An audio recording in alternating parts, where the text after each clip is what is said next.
Buenas tardes, señor docente, compañeros. Me tocaría la primera parte y nos tocó el tema de potestad tributaria y recursos del Estado. Esto para la materia de derecho y procedimiento tributario. En una primera instancia, la primera diapositiva, donde nos explica o vemos la introducción que los tributos a lo largo de la historia nos han acompañado a la sociedad desde tiempos antiguos. En el territorio boliviano, nuestra cultura, como ser el Tahuantinsuyo y el imperio inca, desarrollaron unos mecanismos de contribución basados principalmente en el trabajo comunitario y la entrega de productos. Eh, Actualmente, la tributación se encuentra regularizada por normas jurídicas que establecen los derechos y obligaciones, tanto para el Estado como los contribuyentes. Gracias a los tributos es posible financiar varios servicios públicos, construcción de infraestructuras, programas de desarrollo a lo largo del territorio boliviano. Mm, Así también tenemos lo que es la potestad tributaria. La potestad tributaria, que es la facultad jurídica que tiene el Estado para crear, modificar, suprimir y exigir tributos. Se trata de una manifestación de la soberanía estatal y constituye el fundamento legal que permite obtener recursos económicos para cumplir los fines del Estado. Gracias a esta facultad se pueden establecer impuestos, tasas y contribuciones especiales y patentes.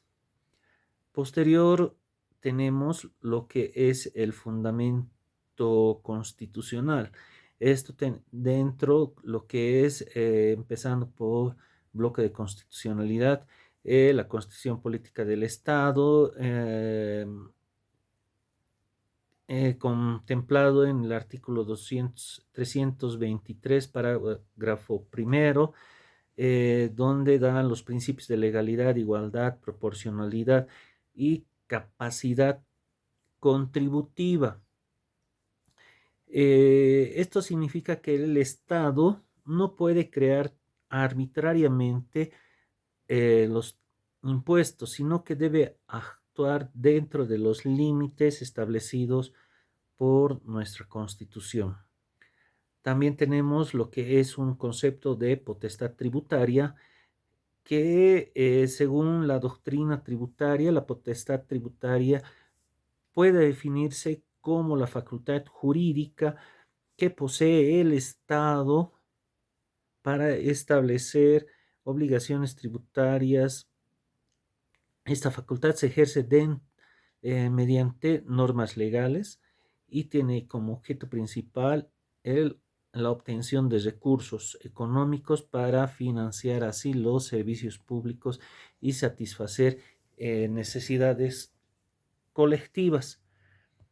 Posterior, lo que es la potestad y competencia tributaria. Es importante diferenciar dos conceptos que suelen confundirse, que es la potestad tributaria y la competencia tributaria. La potestad tributaria es el poder jurídico para crear tributos.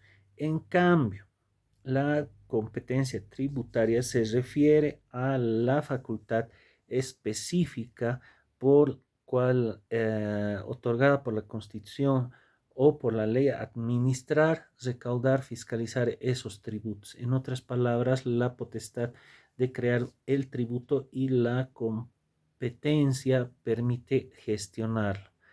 Las características de estas eh,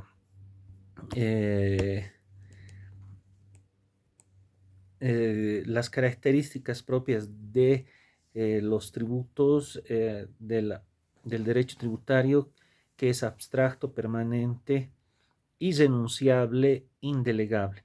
La doctrina reconoce estas cuatro características fundamentales de la potestad tributaria.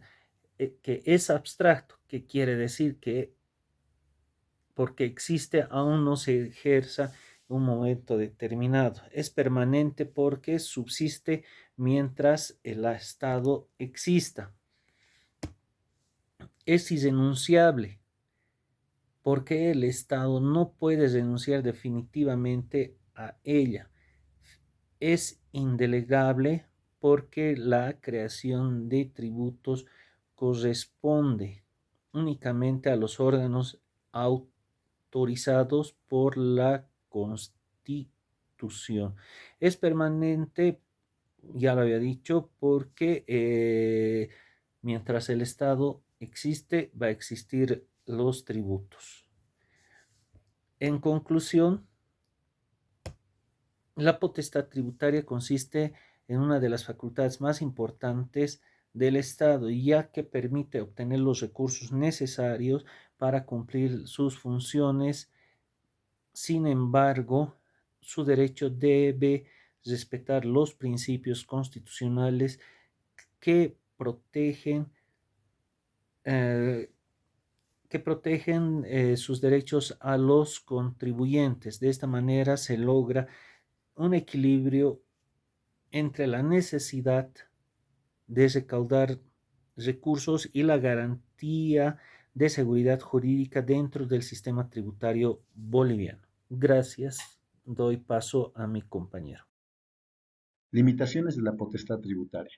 En un Estado de Derecho como el nuestro, la potestad tributaria no es absoluta, sino que ésta está limitada con el objetivo de proteger al ciudadano, de evitar el abuso del poder fiscal y de garantizar un sistema tributario justo. Estas restricciones emergen de la Constitución Política del Estado, de convenios y tratados internacionales y de normativas específicas internas. Las limitaciones a la potestad tributaria básicamente podrían clasificarse en formales, materiales y específicas. En cuanto a las limitaciones formales, estas están centradas en el procedimiento legal para crear tributos, rigiéndose por el principio de legalidad o de reserva de ley. Es decir, ningún tributo puede ser creado, modificado o eliminado sin una ley previa que la autorice. Por otro lado, también en síntesis podríamos decir, no hay tributo sin ley, tal como lo manifiesta este texto en latín, nullum tributum sine lege. La norma lo que hace es identificar elementos esenciales como el hecho generador del tributo, la base imponible, alícuota y el sujeto pasivo u obligado ante un tributo. Esto en el contexto de la Constitución Política del Estado como norma suprema que define los principios de la política fiscal y la distribución de competencias entre niveles de gobierno. Por otro lado, también la ley número 154, Ley de Clasificación y Definición de Impuestos, que regula específicamente cómo los gobiernos autónomos pueden crear o modificar impuestos en el ámbito de su jurisdicción. También esto está regulado por el Código Tributario Boliviano, ley número 2492, que establece las instituciones y principios que regulan el régimen jurídico en nuestro Estado.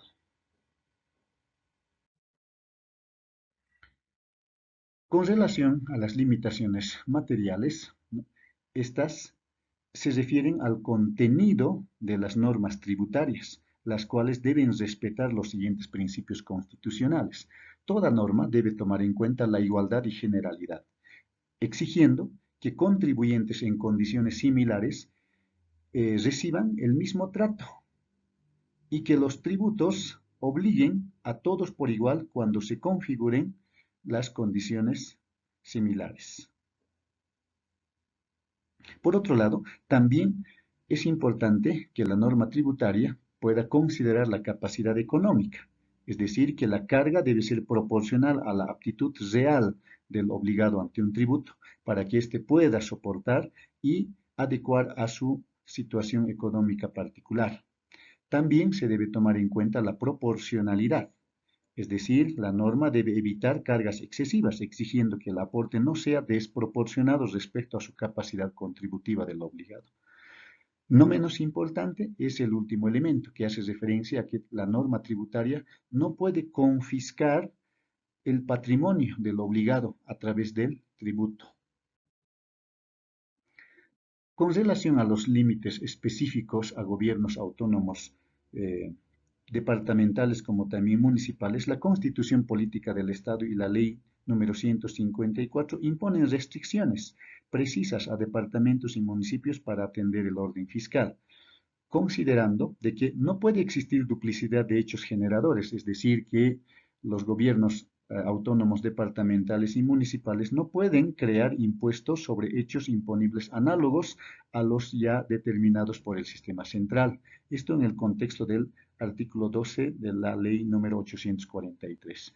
Como tampoco podrían ellos generar norma tributaria más allá de su jurisdicción, es decir, el gobierno autónomo departamental podrá crear un tributo para los residentes del departamento, como también el gobierno autónomo municipal podrá crear una norma tributaria cuya aplicación sea en el municipio. Esto en el contexto del artículo 13 de la ley 843. También se debe considerar que una norma tributaria no puede atentar contra la libre circulación o el movimiento de personas, bienes o servicios mediante impuestos. Esto en el contexto de la ley 843, artículo 14. También se debe tomar en cuenta el principio de no discriminación, es decir, de que una norma tributaria no puede generar privilegios entre residentes y no residentes ante un tributo. Esto en el contexto del artículo 15 de la ley 843. Finalmente, también se debe tomar en cuenta la inmunidad diplomática, es decir, los gobiernos departamentales y municipales deben eximir de impuestos sobre la propiedad a misiones diplomáticas y organismos internacionales, en el contexto del artículo 16 de la ley 843. La inobservancia a estas limitaciones a la potestad tributaria o el incumplimiento de los límites formales y materiales genera efectos jurídicos inmediatos, como la nulidad de pleno derecho, es decir, que cualquier tributo, reglamento o acto administrativo sin fundamento legal es nulo y carece de fundamento jurídico, como también podría generar la inaplicabilidad de una norma tributaria o, en su defecto, podría generar responsabilidad administrativa a los funcionarios que se vean involucrados, ¿no?, en el cobro de tributos fuera de los límites formales y materiales. Las causas de sujeción de la potestad tributaria deben entenderse desde dos ángulos. En el primer, se debe tomar en cuenta que es el sometimiento del poder del imperio del Estado al ordenamiento jurídico, es decir, que toda norma tributaria debe sujetarse al ordenamiento jurídico nacional. Otro, que la obligación de las personas de cumplir con el pago de los tributos. En este contexto, es importante considerar como causas de sujeción el deber constitucional de contribuir. Esto en el marco del artículo 108 del numeral 7 de la Constitución Política del Estado, que establece explícitamente el deber de los bolivianos de tributar en proporción a su capacidad económica conforme con la ley. Esto con el objetivo de financiar los gastos públicos para el funcionamiento del Estado. Otra causa es el ejercicio de la potestad tributaria del Estado. Esto en el contexto del artículo 323 constitucional, donde señala que la política fiscal se basa en principios como progresividad, transparencia, universalidad y capacidad recaudatoria, garantizando que todo tributo sea creado por ley. Otra causa es el hecho generador del tributo. La sujeción nace cuando ocurre el presupuesto previsto en la ley, es decir, de acuerdo al artículo 16 de la ley 2492, define al hecho generador como el presupuesto jurídico o económico que configura el tributo. Esto puede ser la obtención de ingresos, la venta o bienes de servicios, la importación de mercancías o posesión de bienes gravados. También se debe tomar en cuenta como causa de sujeción la capacidad económica, es decir, la posesión de patrimonio o la generación de ingresos demuestra la capacidad económica que legitima la exigencia tributaria. Esto bajo el principio reconocido en el artículo 323 de la Constitución Política del Estado. También otra causa es el principio de solidaridad y redistribución. Es decir, los tributos permiten que quienes tienen capacidad económica colaboren con el sostenimiento de servicios para toda la colectividad. Los recursos recaudados generalmente se destinan prioritariamente a intereses comunes como salud, educación, infraestructura social, programas de seguridad, desarrollo tecnológico, entre otros. Finalmente, una última causa de sujeción es el vínculo jurídico con el Estado, es decir, que toda persona tiene una relación directa con el Estado, que es el sujeto activo, y el sujeto pasivo es el contribuyente, ¿no?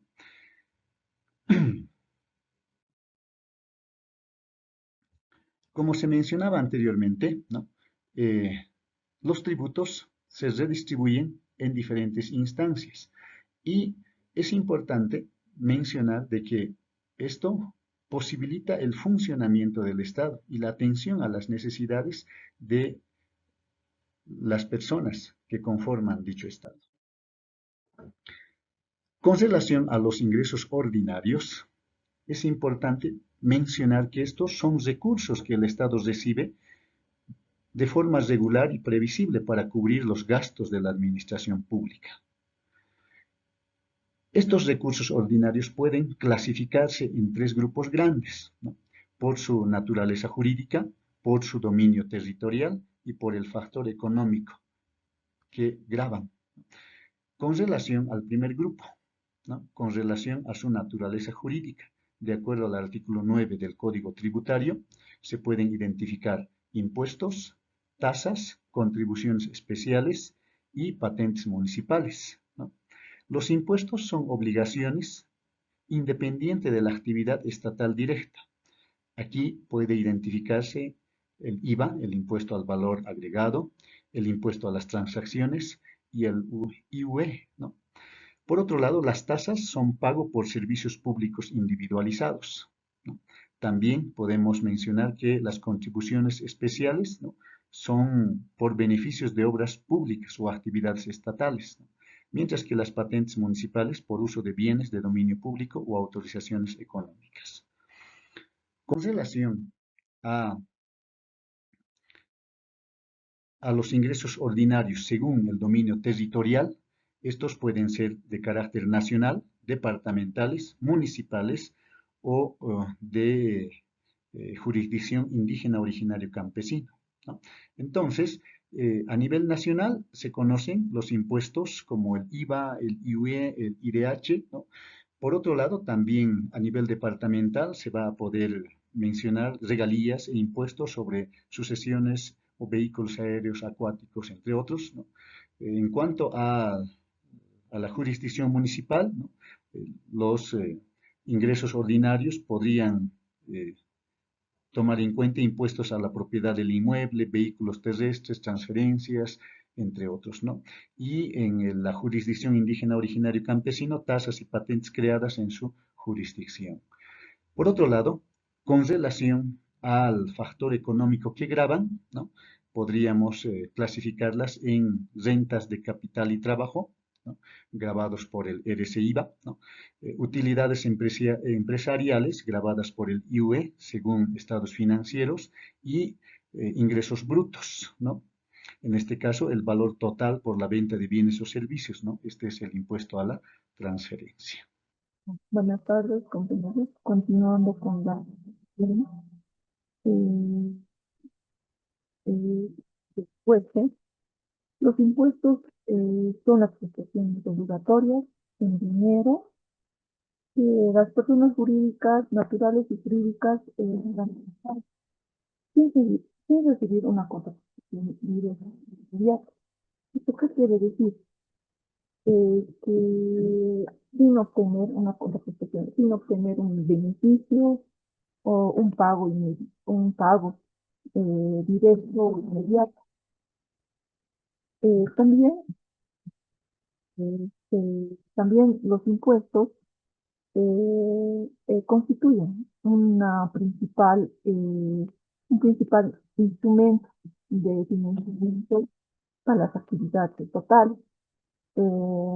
Las más importantes dentro de los tributos.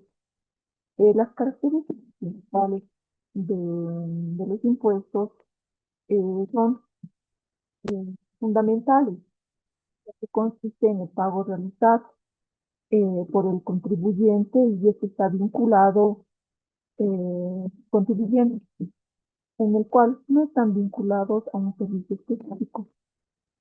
Por ejemplo, estos recursos se destinan al financiamiento general del gasto público, beneficiando la actividad. ¿Esto qué quiere decir? Estos recursos, estos impuestos son recolectados, se destinan al financiamiento general del Estado. Esto quiere decir que los impuestos también, estos se reparten en las universidades, en los gastos a las universidades, a las escuelas, etcétera. Y esto beneficiando a la colectividad. Eso nos quiere decir. También los impuestos cumplen una función financiera, una función financiera y también una función económica y también una función social. En la función financiera se puede decir que estos generan, la función financiera generan los recursos necesarios para el sostenimiento del Estado y el financiamiento del gasto público. Del gasto público. También en la función económica social se utilizan para promover determinadas actividades productivas. También es la redistribución de la riqueza y también así se reduce las desigualdades sociales mediante políticas fiscales. ¿Esto qué quiere decir? La redistribución, tenemos que decir, esto no es tanto cuando se hace la repartición eh, por medio de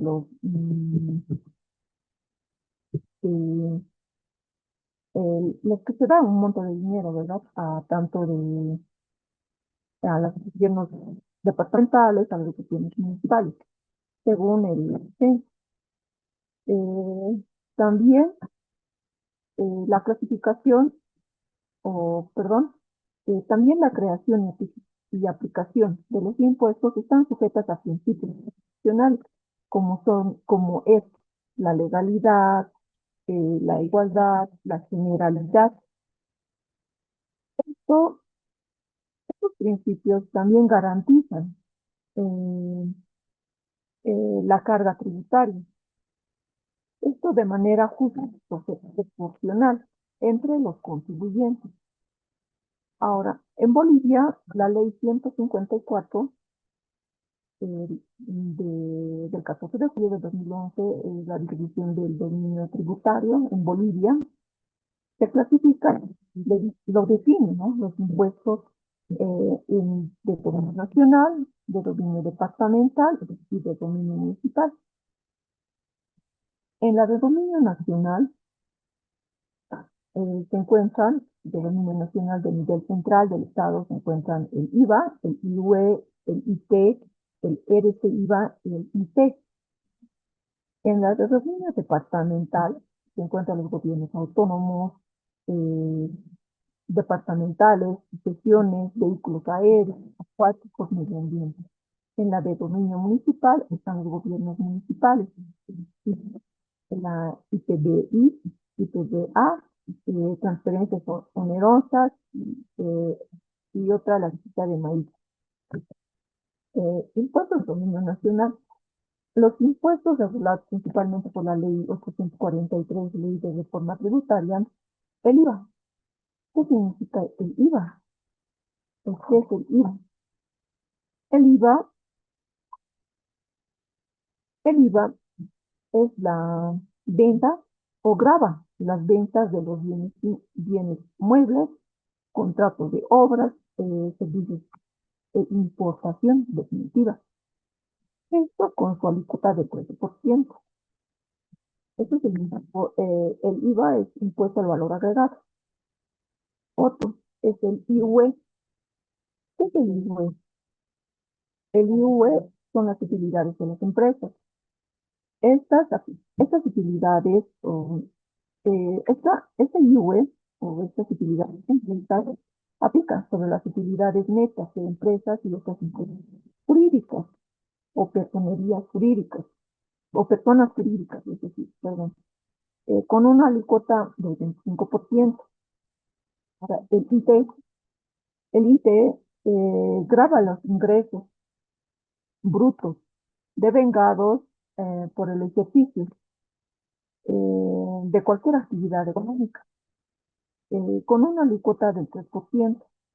Este IVA es el régimen complementario al IVA, que complementa el IVA, ¿no? Y grava los ingresos de personas naturales, alquileres, intereses, honorarios. Y su alícuota es variable.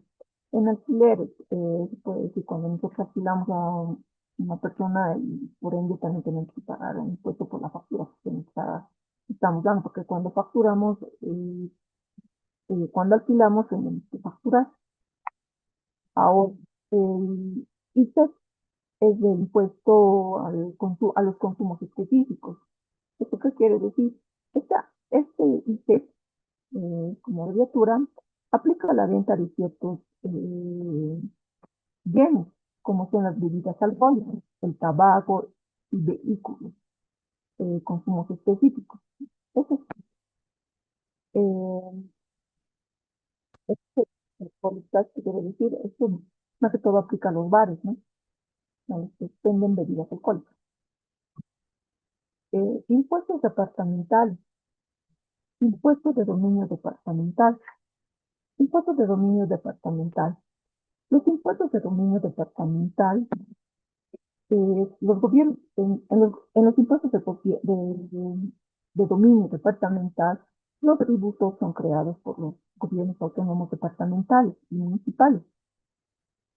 En los de dominio departamental, los gobiernos autónomos departamentales pueden ser creados sobre hechos generadores, como por ejemplo, la sucesión hereditaria y donaciones de bienes, inmuebles y sujetos a inmuebles, sujetos a registro público. Por ejemplo, la sucesión hereditaria, cuando no se heredan, ¿verdad? Otra, la donación de bienes, cuando se donan los bienes.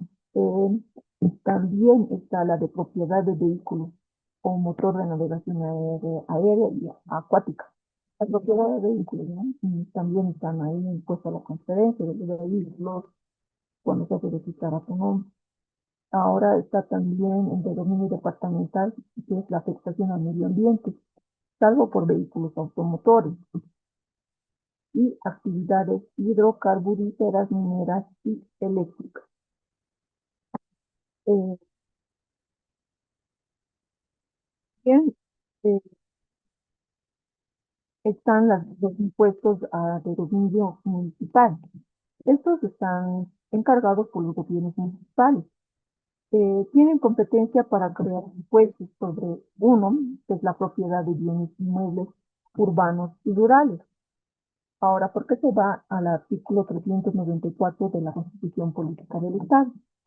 La Constitución Política del Estado, en el artículo 394, nos indica que las propiedades es indivisible. O sea, esto va para las pequeñas propiedades y las medianas propiedades. Ahí nos indica que no pagan impuestos de los bienes, al contrario que en la ciudad sí pagan. Esto debido a que la pequeña propiedad es indivisible, constituye un patrimonio familiar inembargable y no está sujeta al pago de impuestos. A la propiedad agraria, la indivisibilidad no afecta el derecho a la sucesión hereditaria en condiciones establecidas por la Constitución Mexicana. Se basa en eso, ¿no? En el municipal, se basa en el artículo 94.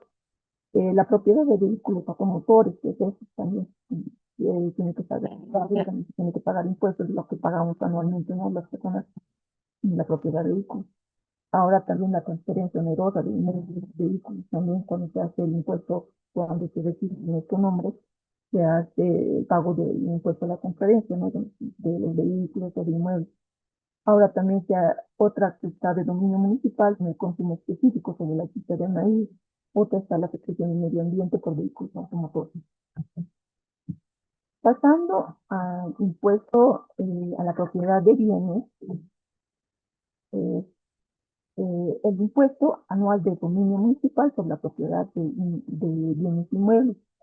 ¿Esta cómo se calcula?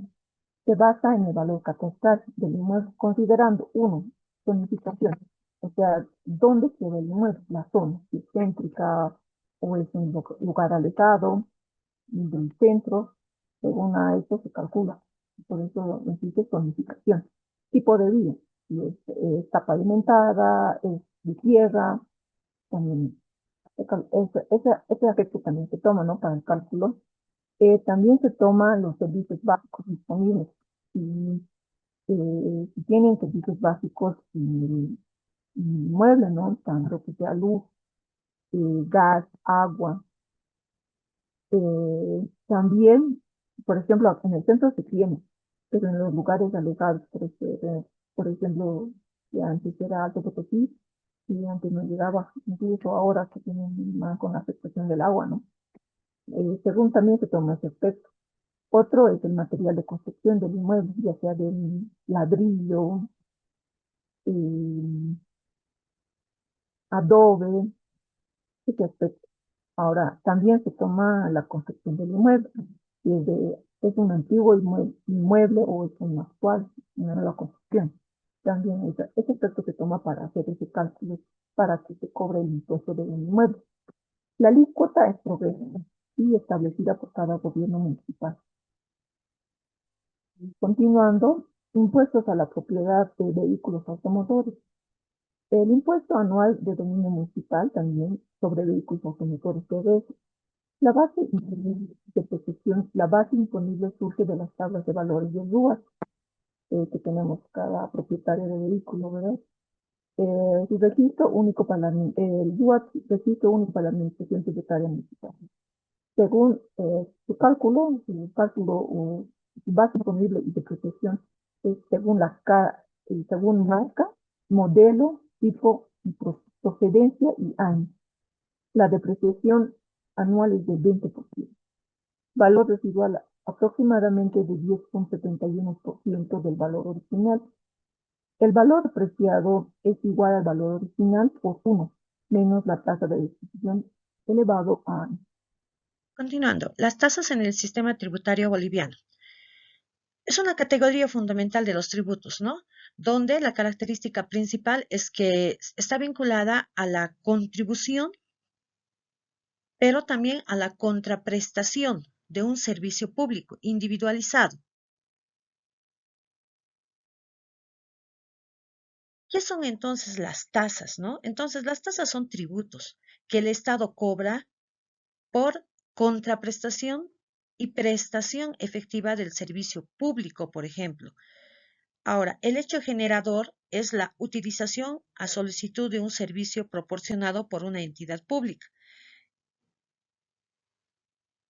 Elemento esencial es de acuerdo a la doctrina, se considera que es la existencia de una contraprestación efectiva de un bien.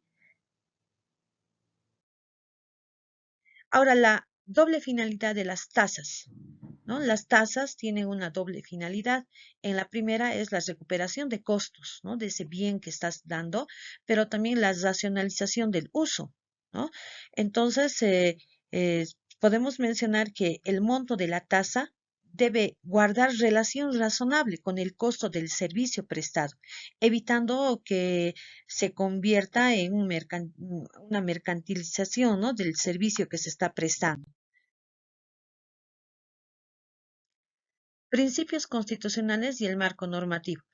Ahora, las tasas están regidas por diferentes normas bolivianas. Entre ellas tenemos la Constitución Política del Estado, la Ley 2492, que es el Código Tributario Boliviano, la Ley 154, que es el marco de autonomías, la Ley 031, que es el marco de autonomías y descentralización, ¿no?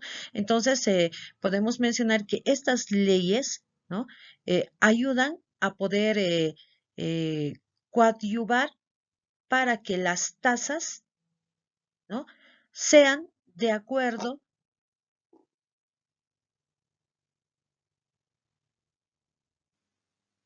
al pago efectuado y el beneficio recibido, ¿no?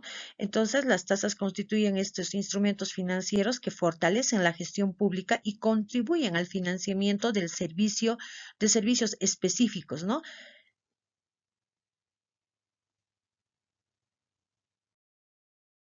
Ahora, el procedimiento para la creación de las tasas, ¿no? Por las entidades territoriales autónomas, tiene el siguiente procedimiento. Uno es la elaboración del proyecto de ley, ¿no? Esto por los que son el órgano ejecutivo, ¿no? Como el alcalde, el gobernador, ¿no? Entonces, tiene que estar elaborado los proyectos de ley. Luego, la solicitud del informe técnico, ¿no? Que se solicita el informe al Ministerio de Economía y Finanzas Públicas del Viceministerio de Política Tributaria. Ahora, lo que es la aprobación legislativa está como tercer punto, donde se hace el informe del proyecto y se remite al Consejo Municipal o a la Asamblea Departamental para su aprobación. Continúa con lo que es un estudio de costos, ¿no? Donde se adjunta los montos razonables o equivalentes, ¿no? Entre el costo y el servicio a lo cobrado. Emisión de informe de cumplimiento es el siguiente punto, donde la autoridad fiscal evalúa, ¿no? Que la tasa no incurra eh, en prohibiciones legales, ¿no? Entonces también tenemos el último punto que sería la promulgación, ¿no? y publicación. Entonces, la ley aprobada es promulgada, dice, ¿no? Por el Ejecutivo local o público, ¿no? Entonces, en lo que es la Gaceta Oficial para entrar ya en vigencia.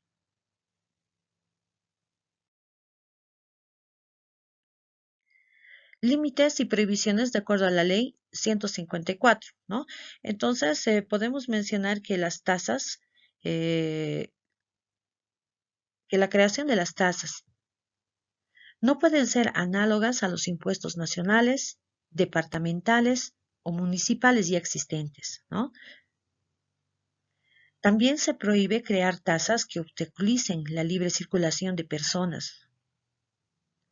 Por otro lado, las entidades territoriales autónomas no pueden gravar los bienes o patrimonio de la localidad fuera de su jurisdicción territorial. Tampoco se pueden crear tasas que generen perjuicio para algunas personas y privilegio para otras. Elementos constitutivos de la norma de creación. Entre ellos está el hecho generador, ¿no? Que es el presupuesto legal, ¿no? Que está originando la obligación. El sujeto pasivo, ¿no? Que es el contribuyente o el usuario, ¿no? Del servicio. El sujeto activo, que es la administración tributaria, ¿no? De las entidades territoriales autónomas, ¿no? Quienes recaudan y también controlan, ¿no? Todos estos tributos. También está la base imponible, que es la unidad de medida o el valor sobre la cual se aplica la alícuota para determinar el pago. La alícuota es el valor fijo o porcentual aplicado en base a lo imponible, ¿no? En tasas puede ser fija o puede también ser variable.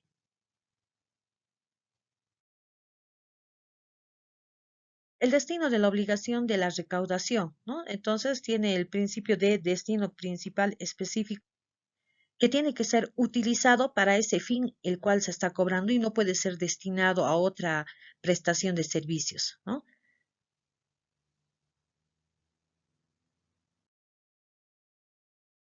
Tenemos un caso práctico del cálculo de la tasa de aseo urbano, ¿no? Es un ejemplo que se está manejando donde se tiene un costo total por el operativo de 10 millones anuales, ¿no? Que esto va en personal, combustible, mantenimiento y todo lo demás, entonces todo ese gasto.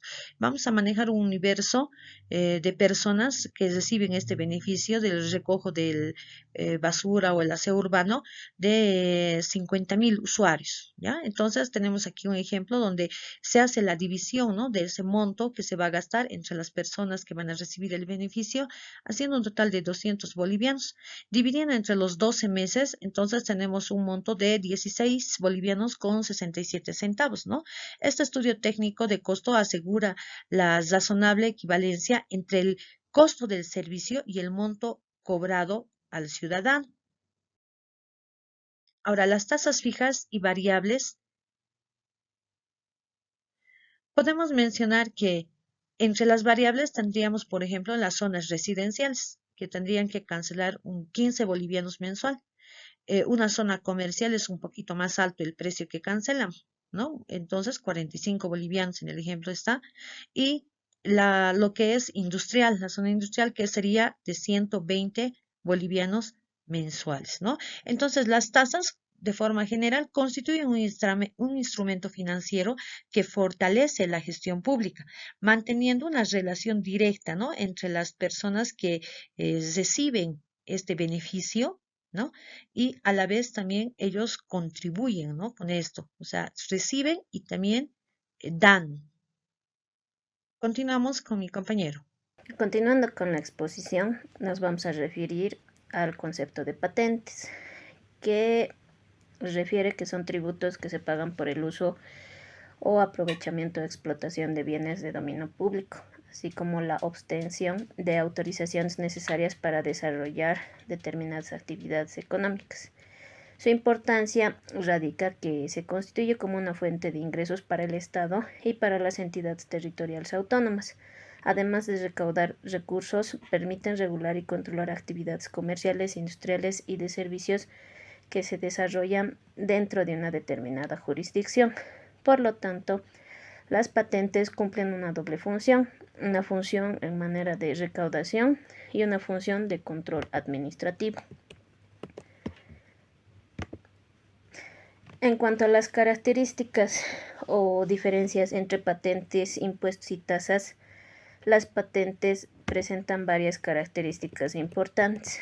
En primer lugar, se requiere una autorización otorgada por una autoridad competente y en segundo lugar, es de manera obligatoria para quienes realizan actividades sujetas a regulación. Entonces, esto permite a las autoridades identificar y controlar las actividades económicas que se desarrollan en una jurisdicción determinada. Es importante diferenciar de otros tributos, ya que los impuestos se pagan sin que exista una contraprestación específica por parte del Estado. Entonces, las tasas se pagan por la prestación efectiva o potencial de un servicio público. En cambio, las patentes están vinculadas a una autorización o permiso para ejercer una actividad económica o utilizar bienes públicos. En cuanto a tipos de patentes municipales, los gobiernos autónomos municipales son principales administradores de las patentes. Entre las más comunes se encuentran la patente de funcionamiento, que autoriza el funcionamiento de actividades comerciales, industriales y también de servicios. Entonces, también existe la patente de publicidad y de propaganda, que genera gravamen de letreros, paneles publicitarios y otro tipo de difusión. También otra es la patente de espectáculos públicos, que se aplica a conciertos, ferias, festivales y eventos masivos donde aglutinan mucha asistencia de personas. También se encuentra la patente por aprovechamiento de recursos naturales, que se relaciona también con la explotación de áridos y agregados y otros recursos que se puedan generar dentro de la jurisdicción municipal. Esta patente que también viene ligada a la obtención de la licencia ambiental. En cuanto a la creación y administración, las entidades territoriales autónomas tienen la facultad de crear y administrar determinadas patentes dentro de sus competencias de acuerdo a criterio específico. Sin embargo, este proceso se tiene que respetar el principio de legalidad tributaria. Entonces, la norma municipal tiene que establecer claramente el hecho por el cual tenga un principio la base imponible, la alícuota y el sujeto pasivo.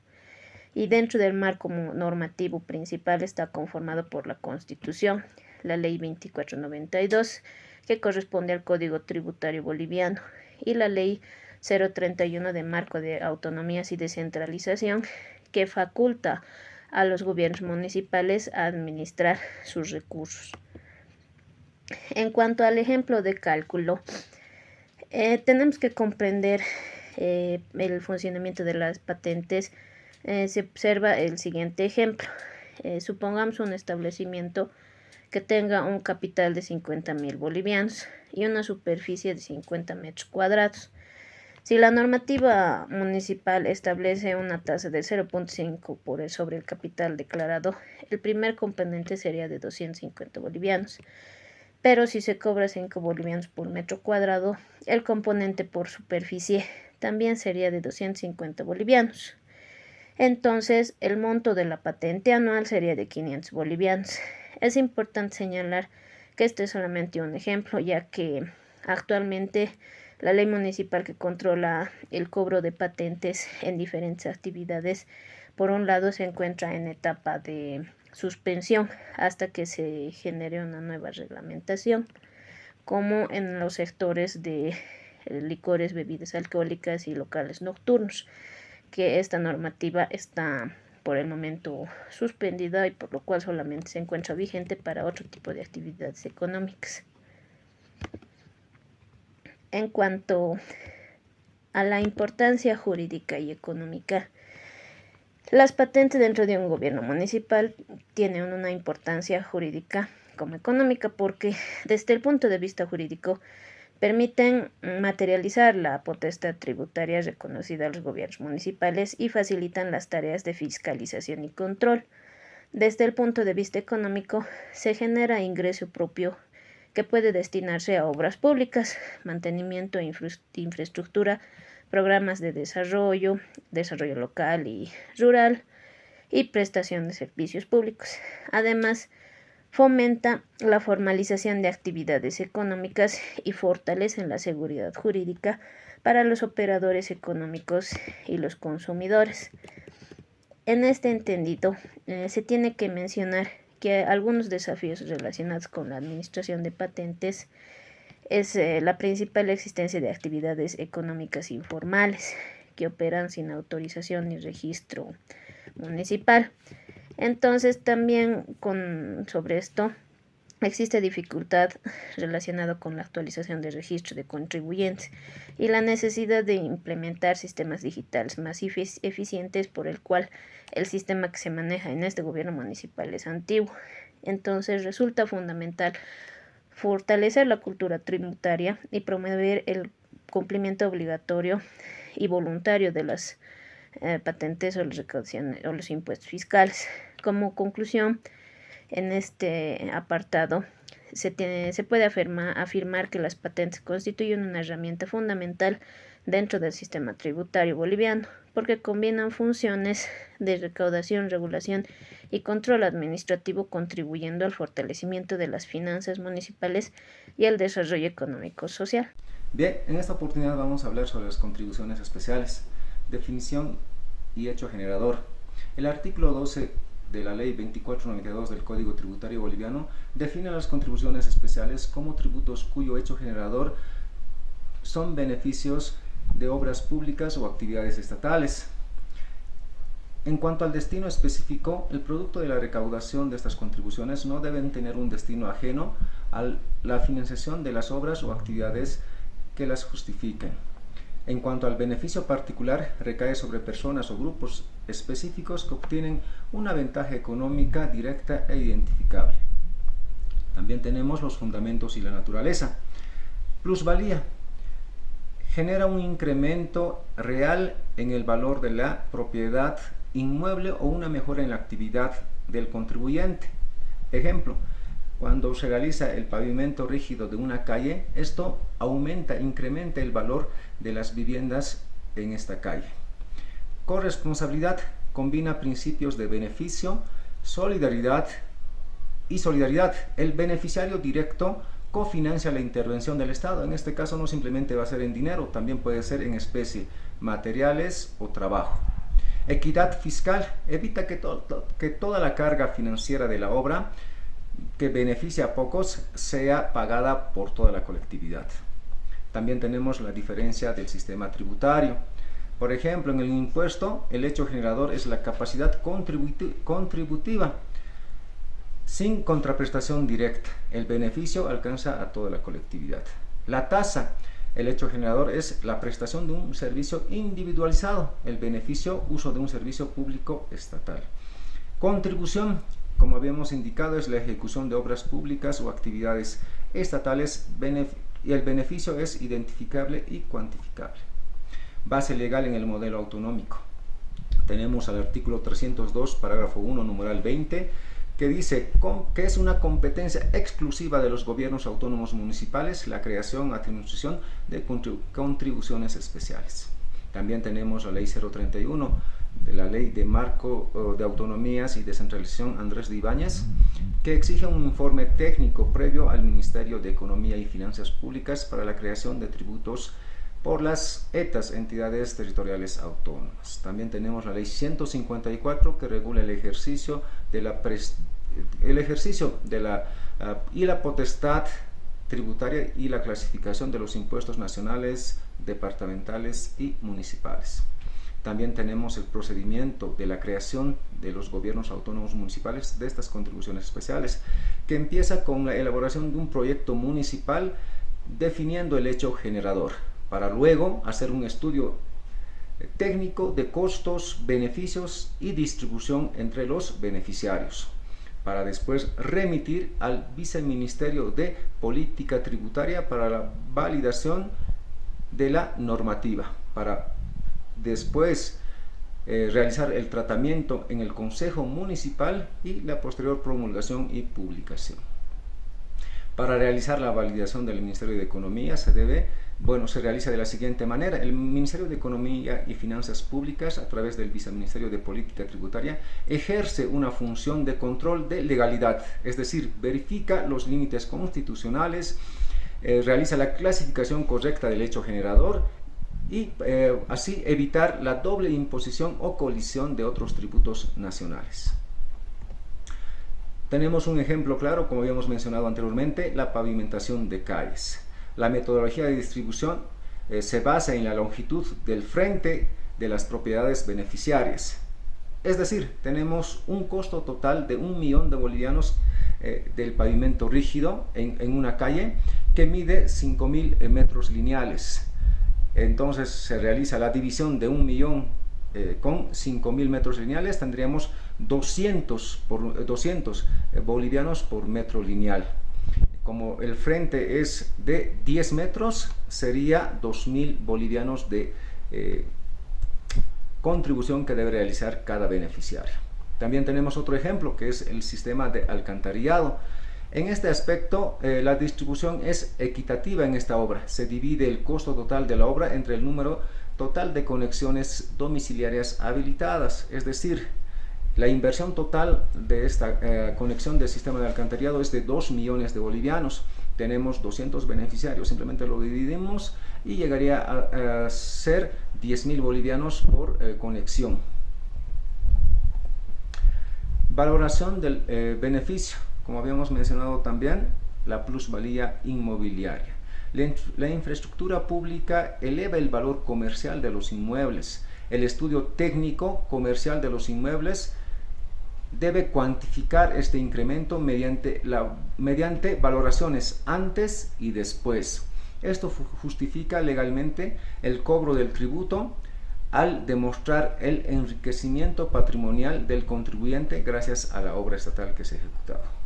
Tenemos los principios de implementación, la capacidad de pago. Los municipios deben ofrecer planes de financiamiento o pagos en especie, mano de obra o materiales para su ejecución. Tenemos la transparencia. Es importante, es vital para la aceptación social. Los ciudadanos deben conocer el costo real y la distribución del mismo. También tenemos la sostenibilidad. Permite reinvertir estos recursos de las contribuciones especiales en nuevas zonas, creando un ciclo virtuoso de desarrollo urbano para toda la ciudad. Bien, con esto estaríamos concluyendo la exposición. Muchas gracias por su atención.